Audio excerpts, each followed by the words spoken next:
Until now, we have only measured the speed of light using its return journey and dividing it by 2. This, however, cannot test the assumption of an inertial reference frame, which leads to all kinds of contradictions and paradoxes in relativity. However, I show that there is no such thing as an inertial reference frame because objects are always moving relative to the space-time fabric itself. It is stationary while everything else moves inside it. I have realised a way that we can test for the one-way speed of light using a rotating apparatus. It would call for extremely sensitive apparatus, but it is very possible. In a car, we detect the speed by the intervals with which the wheels complete a rotation, and we can use the same principle of intervals in a different way to test the one-way speed of light. This is the apparatus. If we have an apparatus with 6 arms extended like 3 dimensions, with each arm extended an equal distance from the centre point A, then if we fire photons at exactly the same intervals from the centre A towards the arms, the apparatus will be set up with detectors at the end of each arm. These will detect photons at the same intervals, regardless of the speed the apparatus is moving.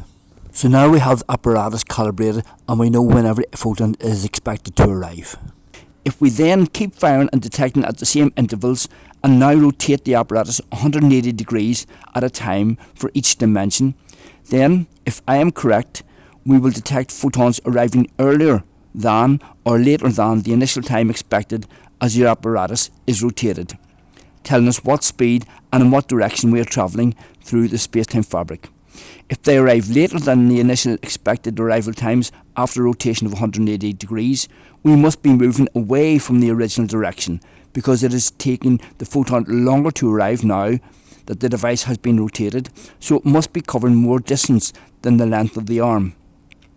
If they arrive sooner than the initial expected intervals, then we know we are moving in the same direction as the initial direction because the photon is arriving sooner than expected because it must be covering less distance than it was originally. With very fine tuning, we can calculate how fast or slow the speed is in every direction. We already know the speed the Earth is moving around the Sun, the speed the solar system is moving around the Milky Way, and this will tell us the speed and direction which the Milky Way is moving through the space-time fabric, the space-time lattice. There is another problem to overcome, however. This experiment will not work within the Earth's atmosphere and magnetosphere because it is in effect a closed system. So it would be like trying to detect for the wind outside but detecting from inside a closed room. It must be detected from outside the Earth's magnetosphere, but at least anyone watching this knows that it's possible. So please share it, and I hope that someone who has the capacity to run it does, and it can help us get past the current crisis in cosmology.